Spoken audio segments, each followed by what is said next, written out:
There is a kind of silence that brings not peace but weight. It is the silence that remains when the echo of voices no longer finds walls to hit, when the air seems suspended in an interval between what has been said and what can never be said again. It is the sound of everything that has departed, of someone, of a place, of a time, of an idea that crumbled within you. Some people call this loneliness, but perhaps it is something else. The exact moment when the veil falls and the world shows its naked structure, without adornments, without lies, without faces to hide the emptiness.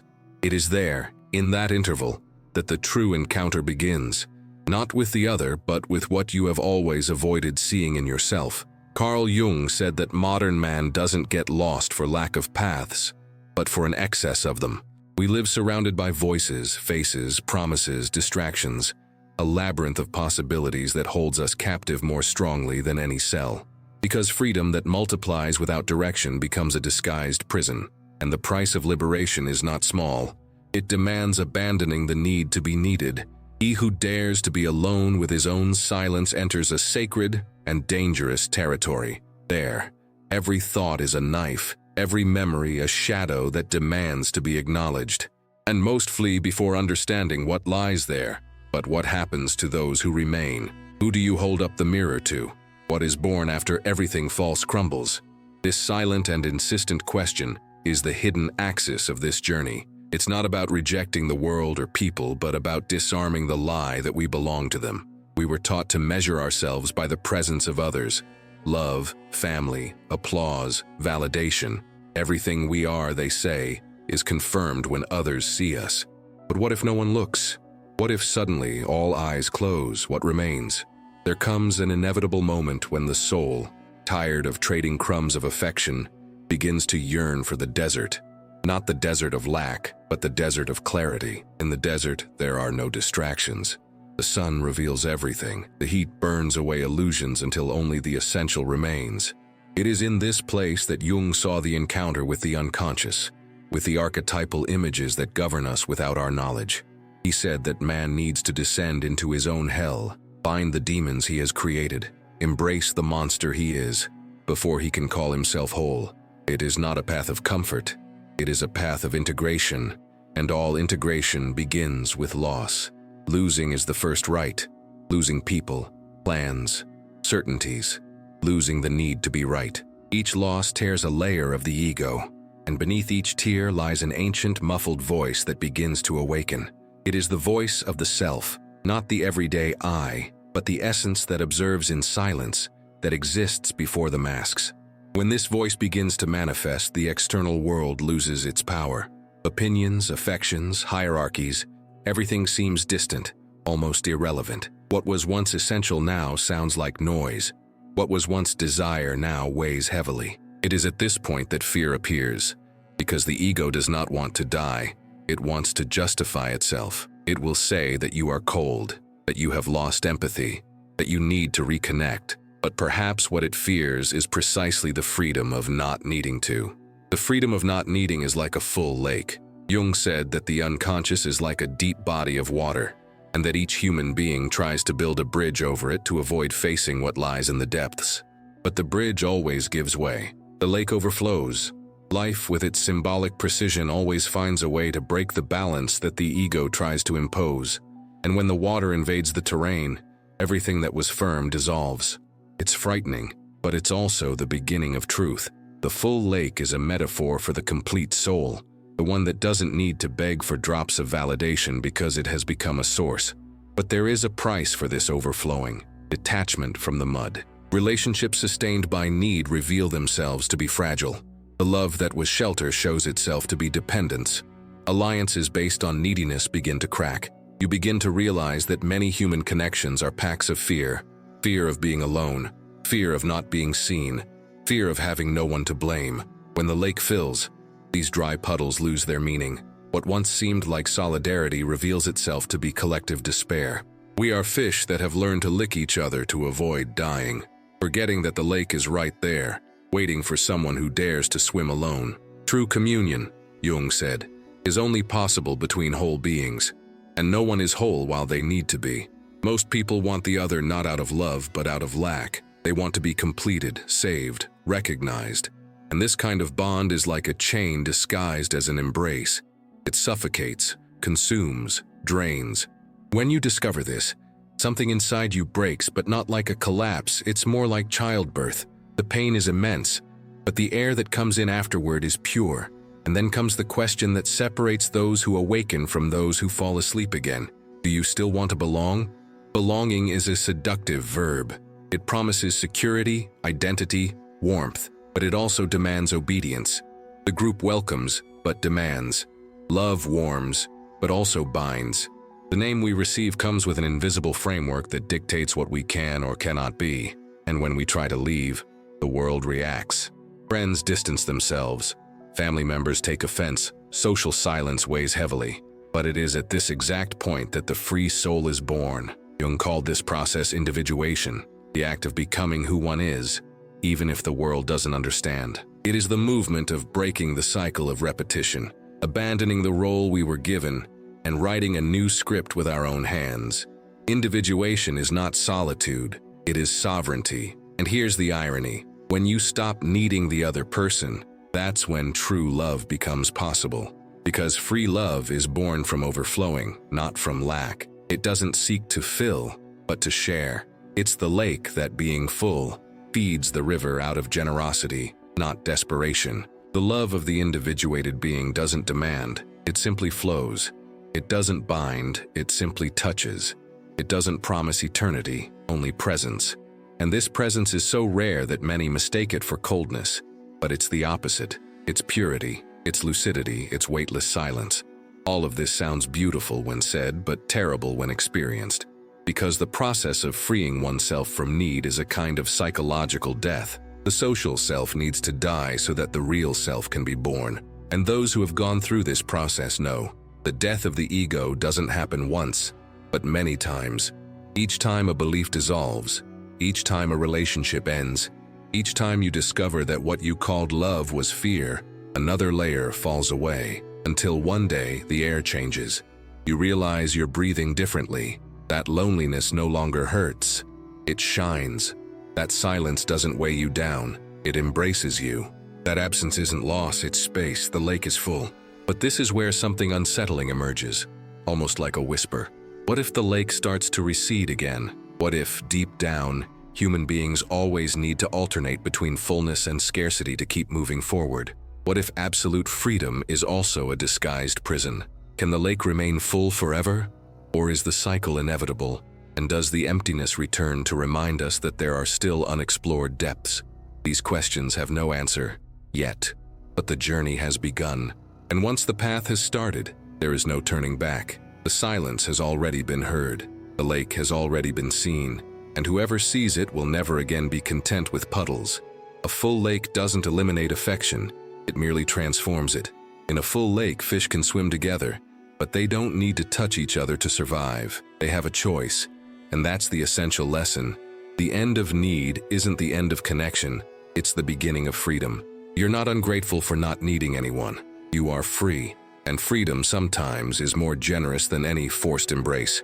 Today, at this very moment, millions of people in the world are experiencing the first sip of a life without dependence. Some feel loneliness, others feel relief, others simply the astonishment of realizing they are, at last, breathing on their own. They are all learning to swim. True freedom begins when you realize you don't need anyone, and that scares you. It scares you because we've been molded from birth to believe that the absence of need is coldness, that love is only real when it hurts, that surrender is only sincere when it negates the self. We grow up hearing stories that confuse sacrifice with virtue and submission with tenderness. And then, when silence arrives, the instinct is to fill it. We look for someone, anyone, who can distract us from ourselves. But there comes a moment when the emptiness refuses company, and what remains is to face the inner mirror, the one where there is no audience, only the reflection of who you really are when no one else is watching. Carl Jung said that loneliness doesn't come from a lack of people, but from the inability to communicate what is essential.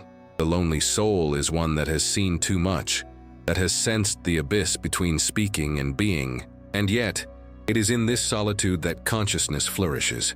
There are people who only awaken after a devastating loss, a breakup, a betrayal, a bankruptcy. Suddenly the ground crumbles, and for the first time, what was noise disappears. It is in this void that the truth seeps in, and it never arrives aloud.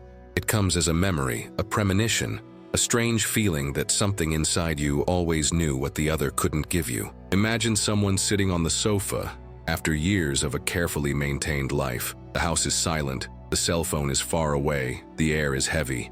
Everything seems intact, the furniture, the photos, the appointments, but something essential has dissolved. This person feels fear, but also a spark of freedom.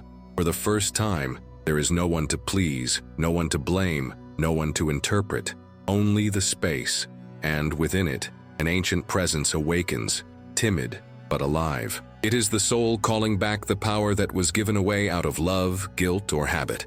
It is the beginning of the invisible reconstruction that Jung saw as the first step of individuation. The contemporary world makes this process even more challenging.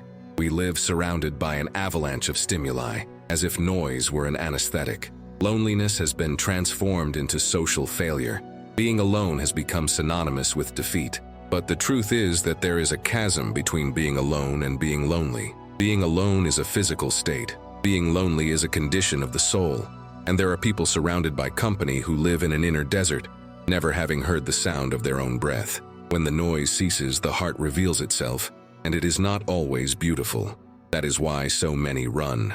But there are also those who decide to stay. They remain seated in the middle of the void and say, "It's okay. I can stand listening to myself." These are the ones who begin to swim in the full lake. They are the ones who discover that true affection is born from overflowing, not from lack. They still love, but in a different way. They don't seek half, they seek a mirror. They don't demand promises, they seek presence. A look, a conversation, a touch is enough, because the encounter doesn't come from hunger, but from fullness. Jung would call this moment a reconciliation between the conscious and the unconscious, the instant when the self stops fighting against itself and becomes whole enough to see the other without distortions. From then on, daily life changes. The same things, work, traffic, dinner, conversations, take on a different rhythm. Time slows down, small gestures gain depth. A coffee drunk alone becomes a ritual. The sunset, which previously went unnoticed, is now a living presence. There is something sacred in simplicity, when the gaze no longer seeks distraction. And paradoxically, it is in this state of serenity that true relationships begin to flourish, because those who are self-sufficient do not fear loss, and those who do not fear loss do not need to control. But freedom is also a treacherous mirror. Many, upon achieving it, feel strange, as if they have ceased to belong to their own species. They begin to perceive emotional games clearly, and this isolates them even further. A dinner with friends can become a visible theater, where every word has a function and every laugh hides tension. Common relationships, once natural, begin to seem like performances. It's as if the veil has been torn away and there's no longer any way to believe in the plot.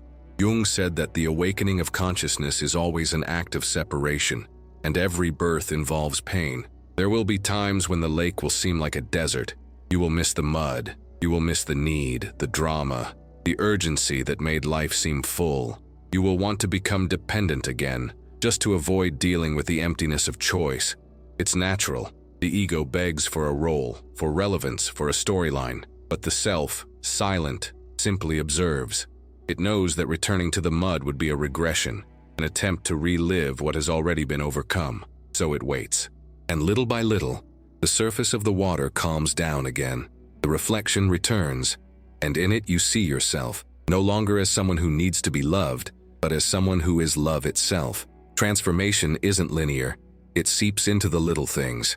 One day you realize you no longer respond automatically, that you no longer seek approval in the eyes of others, that an insult no longer hurts you, it merely passes through you. That praise doesn't lift you up, it only touches you and then goes away. This is the mark of someone who has begun to live from the center, not the edge. Jung said that this center is the self, the totality that inhabits us and manifests itself when the ego finally bows down. It's when we stop being reactive and become creators. Life ceases to be something that happens to us and becomes something that happens from within us. And then a curious phenomenon emerges. People begin to reconnect. But now it's different. They don't come out of neediness, they come out of harmony. And you don't seek to fill gaps, but to share fullness. The conversations are slower, more honest, almost effortless. There's less need to convince, more willingness to understand. The love that is born from this state is silent but powerful. It doesn't promise, it doesn't swear, it doesn't bind. It simply is. And precisely for that reason, it lasts. Still, there's something mysterious about this path. Sometimes the lake seems to threaten to recede again. A new love, a new challenge, a new pain. And suddenly, the old mud begins to call. You feel the desire to merge, to depend, to be cared for. And then you realize that freedom is not a fixed state, but a daily exercise. The full lake is not an eternal achievement. It's a balance in motion. And perhaps that's the real secret. Learning to swim even when the water level fluctuates. Not despairing when the shores draw near, nor getting lost when the horizon opens too wide. Freedom is not the end of love. It is its purification. The full lake is not paradise. It is a mirror of what we can be when we cease to fear our own depths. And yet there is something more ahead, something that still pulsates beneath the surface. Because if freedom is the absence of need, what comes after it? What happens when the human being, finally free, discovers that even complete solitude can hide a new kind of prison? The answer still lies in the waters, still waiting for the next dive. And it is precisely there, at that point where the lake seems to become a mirror, and the mirror begins to gain depth, that the third part of this journey begins to emerge.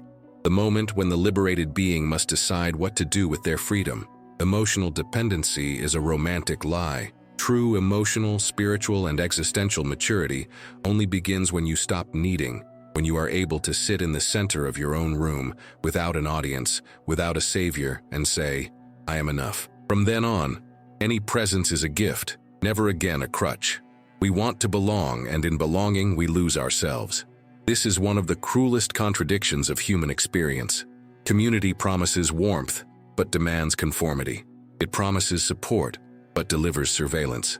It's the age-old dilemma of those who join a group.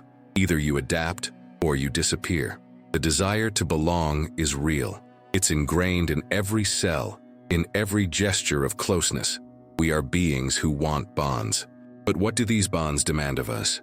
The small village, the work group, the family chat, the circle of friends, all share an invisible, almost biological structure. Peace is fragile, and freedom is conditional. Belonging is a currency, and its price is authenticity. Those who disagree are treated as a threat. Those who think differently are isolated. Jung experienced this in silence, realizing that every bond carries a shadow, an implicit contract between the self and the mirror of the other. Love, he wrote, always brings the partial renunciation of autonomy. There is no coexistence without some degree of limitation. But to what extent is limitation healthy, and when does it become imprisonment? How many times have you felt obligated to laugh at something you didn't find funny, just to maintain harmony? How many times have you accepted an invitation you didn't want, said a yes that was a no, just to avoid seeming cold or ungrateful? Small gestures like these form the invisible web of social dependence. And the most dangerous thing is that it seems harmless. Each concession seems small, until the day you realize you're living a life that isn't yours. That's when the discomfort is born, first as a whisper, then as an inner scream. What will be left of me when I stop acting? The answer is simple and devastating. You will be left behind, and that's what's most terrifying. Because most people don't want to find themselves. They want to find a version of themselves that will be accepted. Jung called this social theater the persona, the mask necessary to live in society. But when the mask becomes confused with the face, the being becomes ill. It begins to define itself by the expectations of others. Praise becomes fuel, criticism, poison. It is in this cycle that modern neuroses are born, the constant feeling of not being up to something that no one in fact demanded. What if belonging is a form of escape? What if the need to be with others is merely a disguise for the inability to be with oneself? Think of the crowds seeking incessant distraction, crowded bars, endless timelines, noises that fill time and silence thought. The fear of emptiness is the engine of civilization. We live connected so we don't have to listen to what silence would say. But silence is not the enemy. It is the mirror that the ego fears. Jung once wrote that solitude is the field where the self manifests itself. It is there that the being begins to dialogue with its depths, with the symbolic figures that inhabit the unconscious. It is not an easy dialogue. Shadows emerge, unspoken desires, buried guilts. The unconscious is not an empty abyss. It is a living archipelago of images. Every repressed emotion transforms into a figure, every fear into a presence.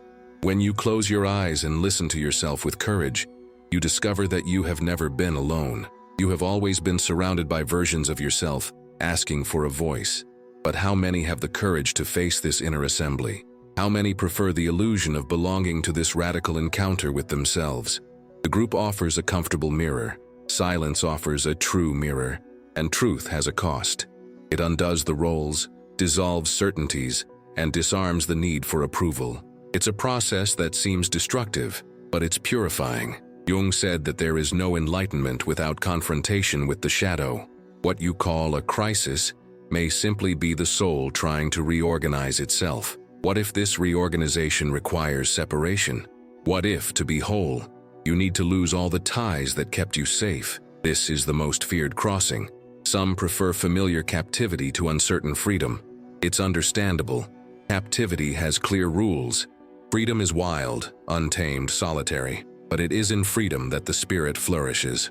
Carl Jung believed that the path to individuation is not one of escape from the world, but of integration with it, though consciously. Only those who can separate themselves are truly ready to return. Imagine someone who decides one day to withdraw, not out of contempt, but out of saturation. They turn off their phone, don't answer messages, don't make appointments. At first, the silence is deafening. Then, it becomes a balm. Without noise, perception changes. Time slows down, the body feels again. Mornings cease to be rushed. Nights cease to be waiting. It is in this interval that the human being rediscovers what it is to be alive. The air has a smell, the light has a texture. The mind, previously occupied with pleasing, begins to create. But then the paradox arises. The more you free yourself from the need for the other, the more you begin to see them in a true way. Judgment dissolves. Empathy expands.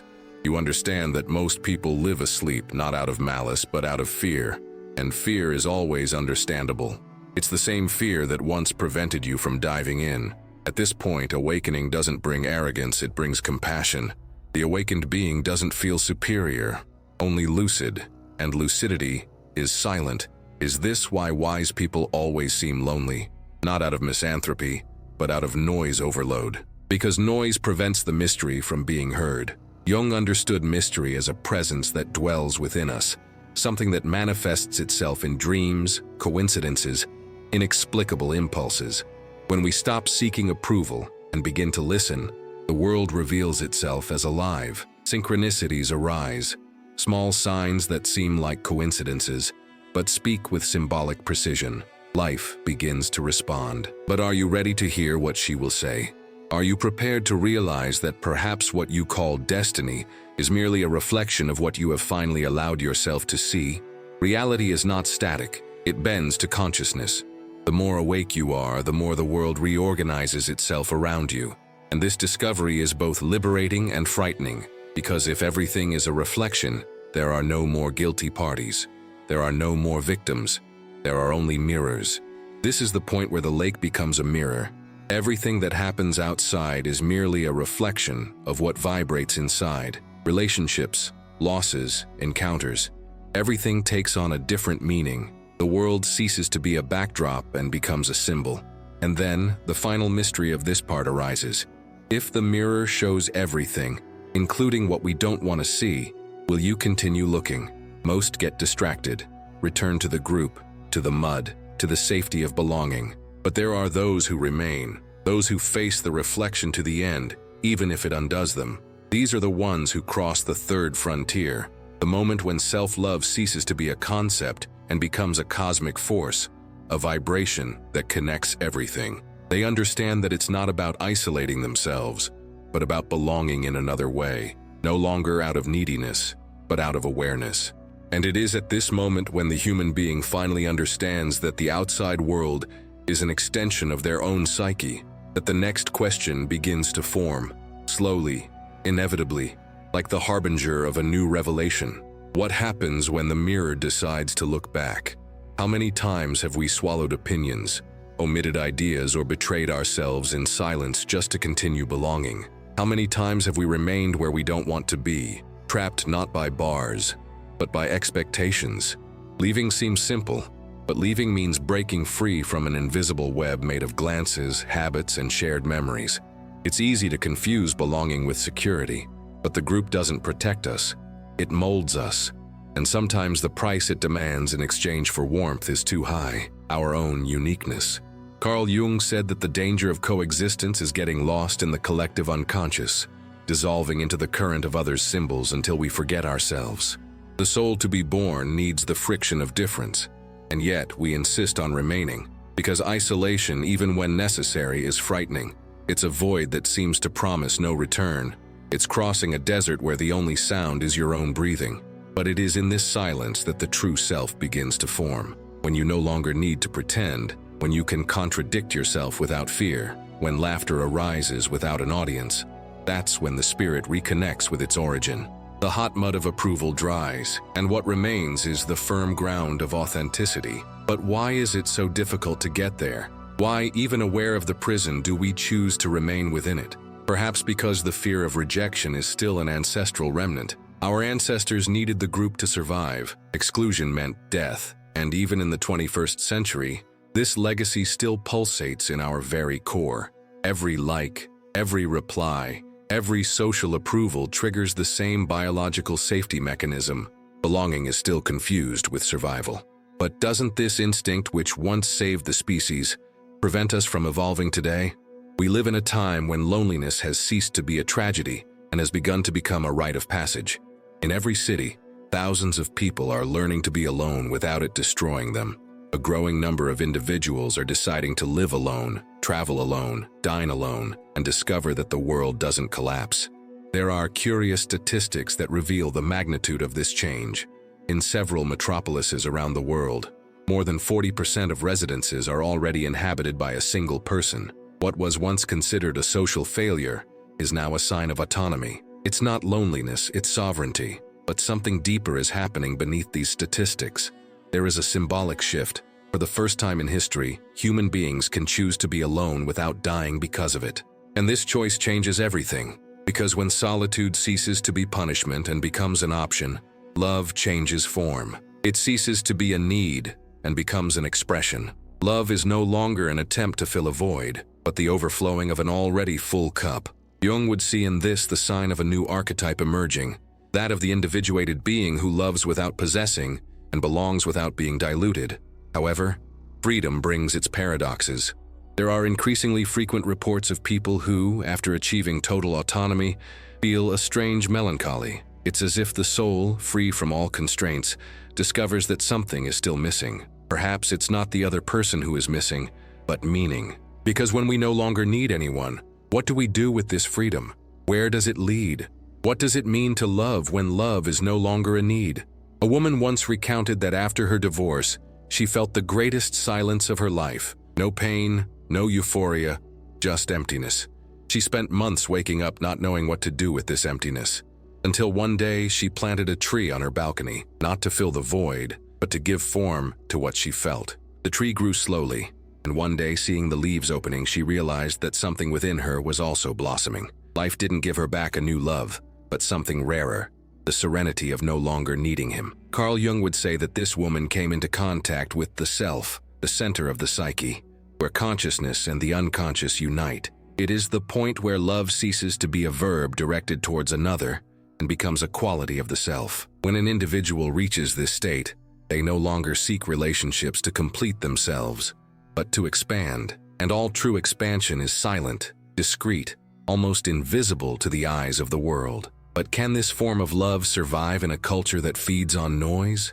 Can quiet love coexist with the rush, with screens, with the constant anxiety of being seen? Modern society has transformed human connection into spectacle. Love has become content. Affection has become performance.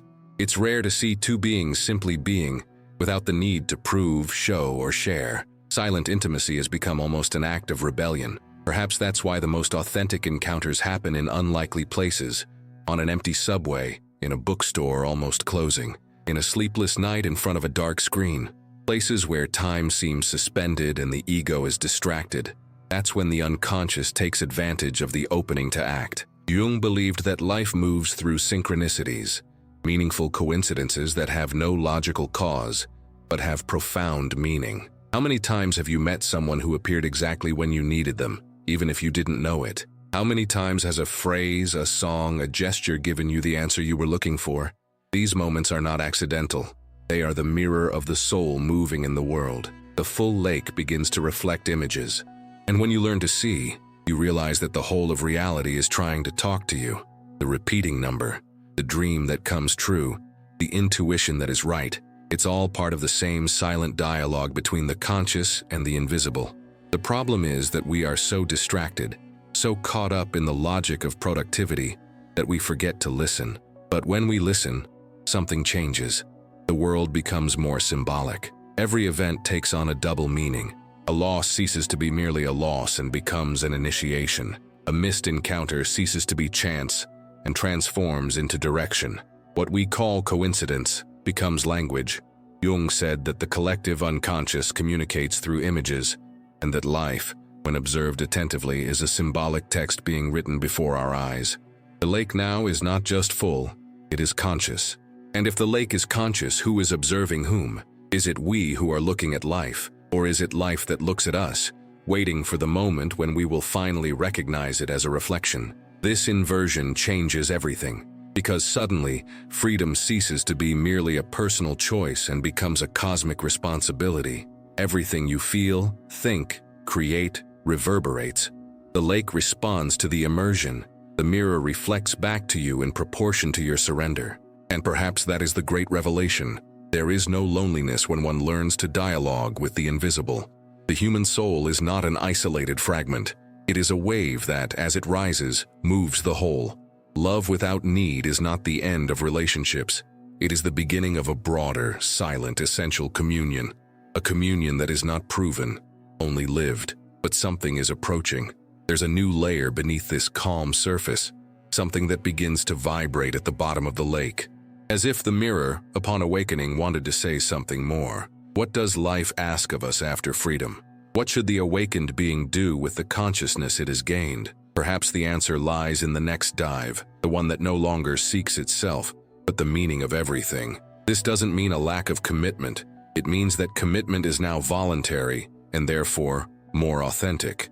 In the emotional economy of the past, presence was currency. Today, only those who wish to remain stay. This simple change dismantles centuries of emotional blackmail, of bonds sustained by fear and obligation.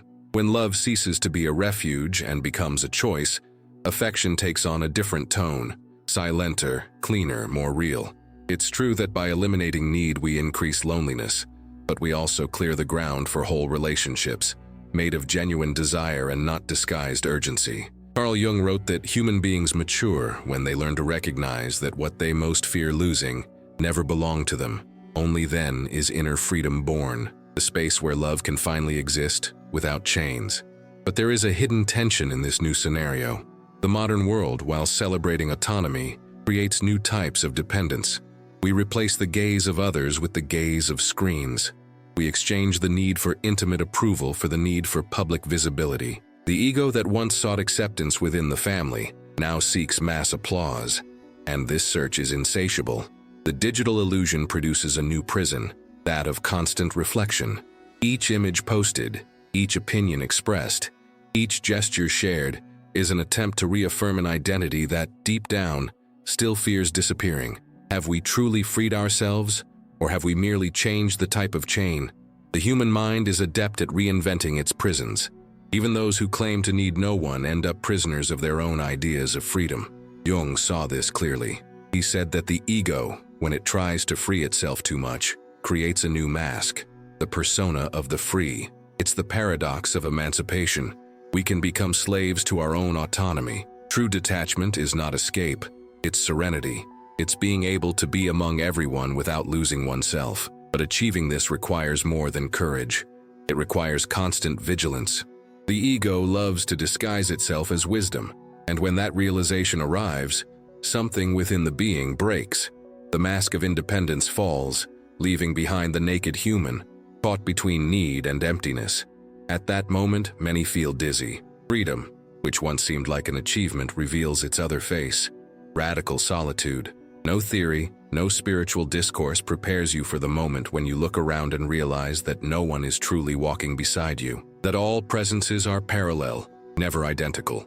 That however much love exists, there is an invisible limit between consciousnesses. The lake is full, but each fish swims on its own axis, and this is where the danger begins. Some, upon reaching this point, retreat. They return to the mire, preferring the comfort of illusion. They rekindle old ties, pretending not to know what they have discovered. Others, however, continue, and the further they continue, the more reality begins to bend. Coincidences intensify, dreams become messages. The right people appear at the exact moment. It's as if the world begins to respond to a forgotten language. Jung called this synchronicity, the point where the individual and collective unconscious touch. When this happens, the awakened individual perceives something frightening. Life is watching them back. It is at this point that the lake reflects your gaze. All of existence seems to conspire to test how much you have truly understood the freedom you asked for.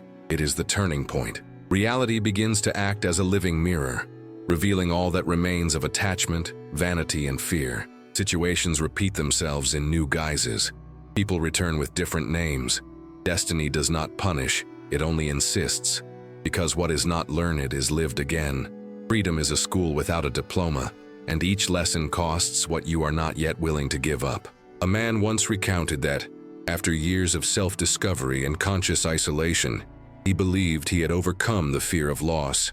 He considered himself fulfilled, detached, free, until, unexpectedly, an accident took from him the only being he had never considered replaceable: his son. At the funeral, he didn't cry. He sat in silence, gazing at the coffin as one observes the end of an era. And when everyone was gone, he fell to his knees. There, alone, he realized that his freedom was still an idea, not an experience.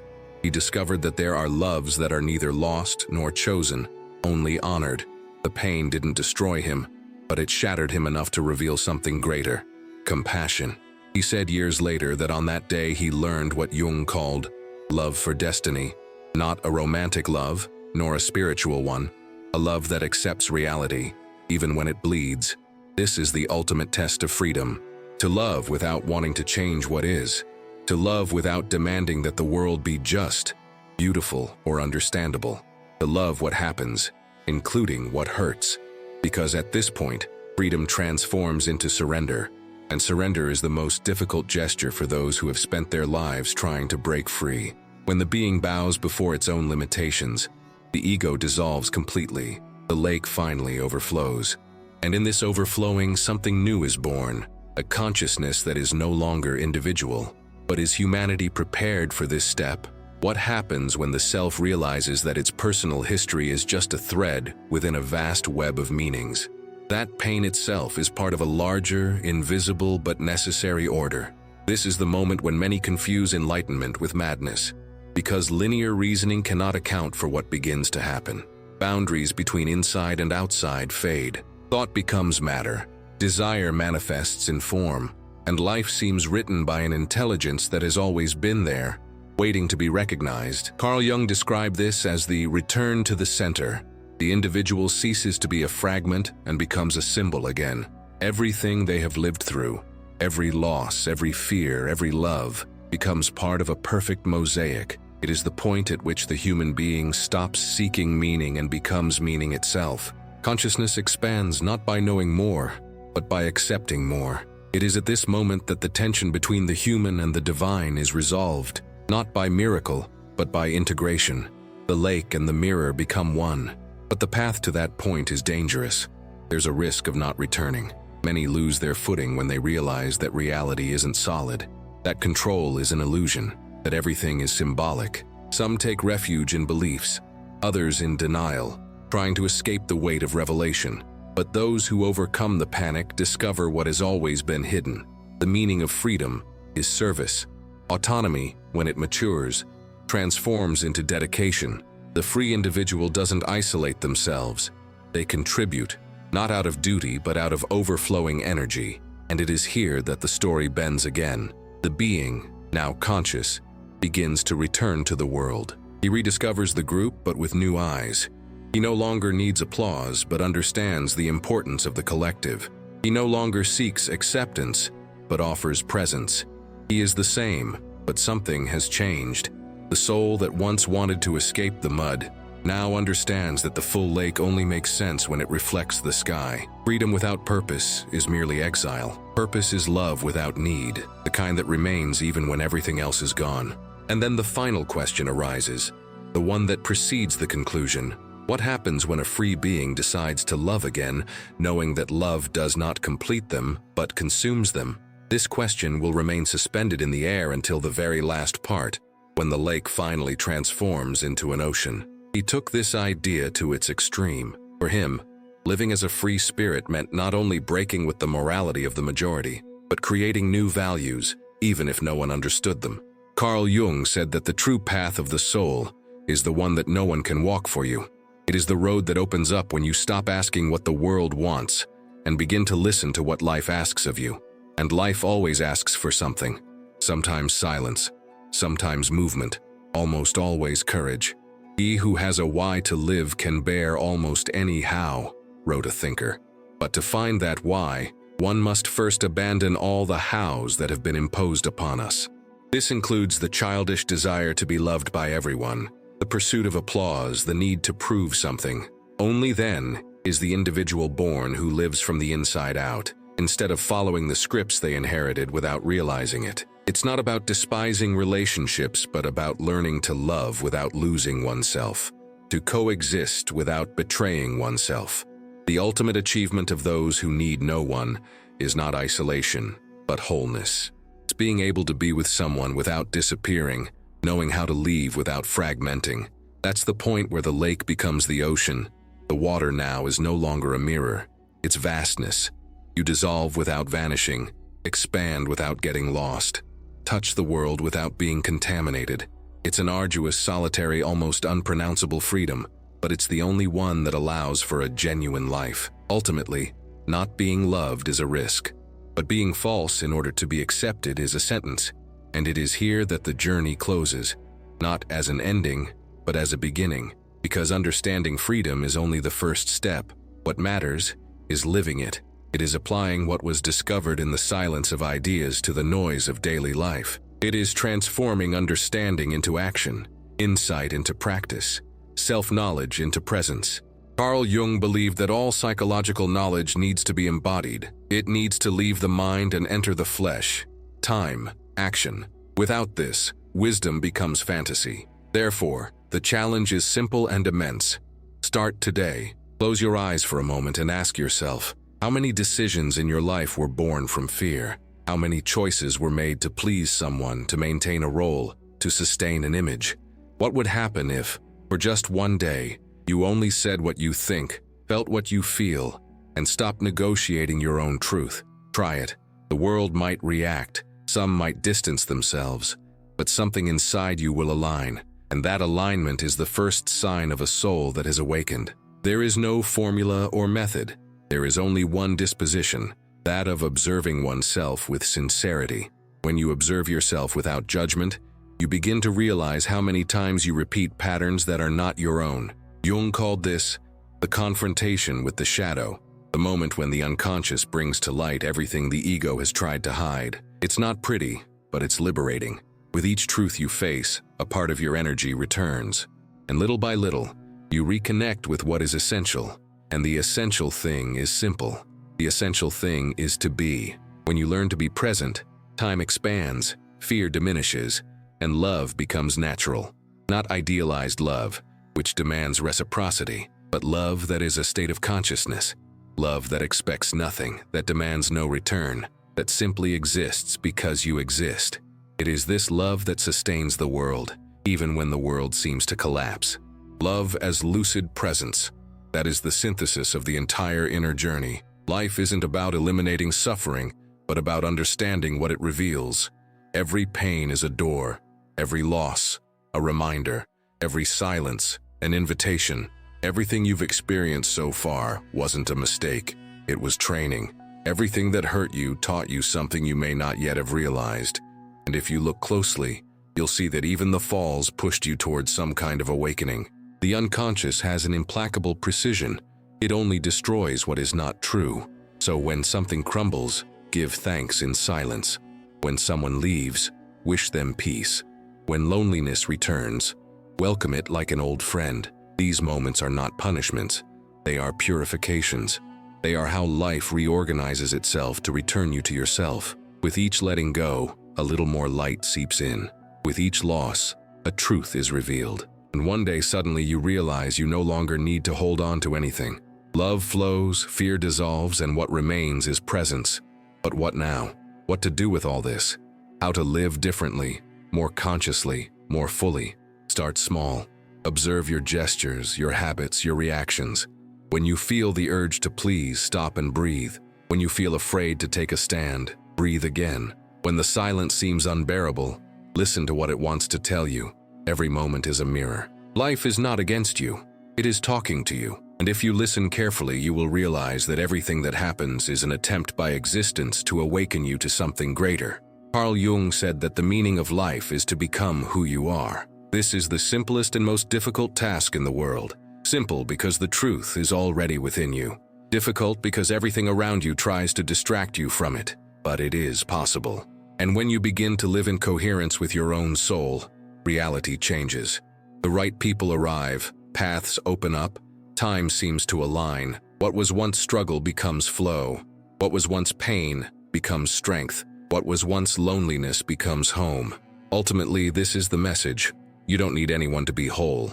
But precisely because of that, you can love the world more deeply. Independence doesn't separate you. It unites you more broadly. True freedom isn't the absence of ties. It's presence without dependence. And that's what the full lake teaches. When the soul overflows, love becomes an ocean. If you've made it this far, it's because something inside you has also grown tired of the mire of need and has begun to seek the clarity of the lake. You are part of a lucid, courageous, restless minority. People who prefer truth to illusion, silence to distraction, authenticity to approval. That's why this channel exists. To remind you that there are others like you, even if invisible, even if scattered, all connected by the same silent search for meaning. If this video touched you, leave a comment. It can be a phrase, a confession, even a symbol. Even anonymously, your presence strengthens this current of consciousness that grows every day. Like this video, subscribe to the channel, and activate the bell to continue with us on this journey of self-knowledge and inner freedom. This is more than engagement. It's a symbolic gesture, a yes to your own transformation. Nothing said here is worthwhile if it's not lived. So go. Close the video, take a deep breath, and do what needs to be done. Say no where you always said yes. Remain silent where you always explained yourself. Choose yourself where you always forgot yourself. And when life seems dark, remember, the light doesn't come from outside.